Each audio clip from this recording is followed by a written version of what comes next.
El 20 de noviembre de 1845, Argentina tuvo un conflicto bélico conocido como la Batalla de la Vuelta de Obligado, en la cual los rivales a vencer eran nada más y nada menos que las dos principales potencias de la época, Inglaterra y Francia. Estas dos naciones pretendían poder circular a su antojo por los ríos argentinos, y Juan Manuel de Rosas no estaba de acuerdo con eso. Así que mientras ingleses y franceses se propusieron entrar a los ríos y pelear contra todo, el gobierno de Rosas le planteó una estrategia que consistió en bloqueos con algunos barcos, grandes cadenas colocadas de costa a costa para frustrar la circulación, y aunque no se contaba con demasiado armamento, sí se usaron muchísimos hombres, soldados e incluso colaboraron civiles en algunos puertos.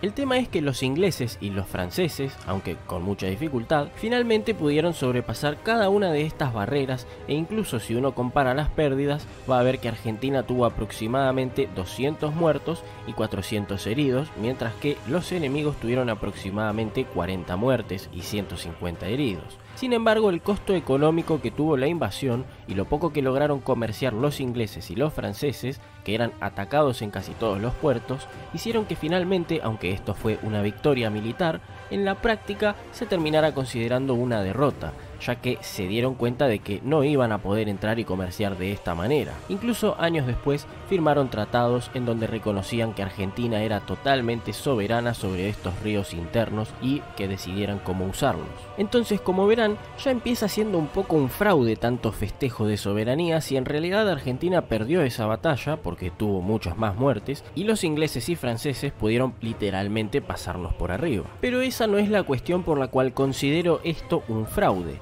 El verdadero motivo por el cual me parece un fraude es que las razones de Inglaterra y Francia para venir acá no eran quedarse territorios ni esclavizar ni obligar a cambiar idiomas o religiones. Lo que pretendían era comerciar, y de hecho muchas provincias argentinas estaban de acuerdo con esto. Además, se supone que una de las razones por las cuales Argentina se independizó de España fue para poder comerciar con quien quisiera y no solo con los españoles u otras partes del virreinato.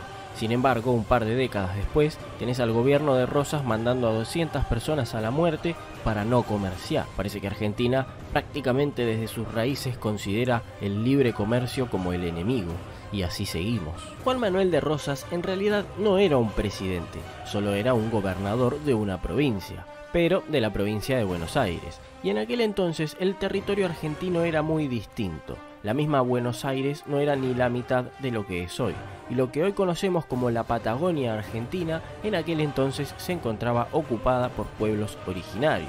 Entonces, estando en una época en donde todavía no existían los aviones, donde todas las provincias estaban encerradas contra otros países, y si intentaban salir por el sur, se iban a encontrar con aborígenes que les iban a ensartar 7000 lanzas en el orto a todos, la única posibilidad decente de salir a comerciar era recurriendo al puerto de Buenos Aires. Esto es lo que le dio tanto poder a Rosas, su privilegio de decidir quién comerciaba, quién no y cuántos impuestos pagaba, etcétera, etcétera. Fue lo que dificultaba que la Confederación Argentina pudiera comerciar, y mientras tanto la que se beneficiaba sobre las demás era Buenos Aires. Además, durante estas décadas, Rosas prometía todo el tiempo que en algún momento iban a tener un debate sobre cómo organizarse mejor y hacer una constitución y todas esas cosas, pero eso nunca pasaba. Fue así que finalmente Rosas se terminó consiguiendo el suficiente repudio para eventualmente ser derrotado en una nueva guerra civil argentina y se fue. Pero eso es otra historia. Lo que quería remarcar es que al final el enemigo de Argentina no era un malvado imperio de nada. El supuesto gran enemigo de Argentina era el libre comercio, que justamente muchas provincias argentinas querían. Y para colmo tampoco crean que fue un éxito la batalla, porque Argentina tuvo más bajas y tanto Inglaterra como Francia pudieron llegar a pasar y comerciar con Corrientes y hasta incluso con Paraguay, que este tema también le afectaba, ya que incluso a día de hoy lo que hace que no sea Bolivia es que tiene acceso al río Paraná. Igual, para ser justos con Rosas, quiero agregar una cosa más. Argentina, cuando logró su independencia, de inmediato comenzó a tener problemas de guerras civiles, falta de autoridad, falta de orden, etc. Y todo eso hizo que se perdieran territorios como por ejemplo Uruguay. Y todo parecía indicar que de seguir así la situación, Argentina se iba a terminar dividiendo en quién sabe cuántos países pequeños, y seguramente hasta enfrentados. Fue así como, en una época de tanto conflicto, apareció Rosas y, para bien o para mal, persiguiendo opositores y siendo una persona muy cuestionable, al menos logró afianzar una confederación argentina que finalmente, tras su derrota y algunos conflictos más y un genocidio aborigen después, logró que Argentina sea lo que es hoy.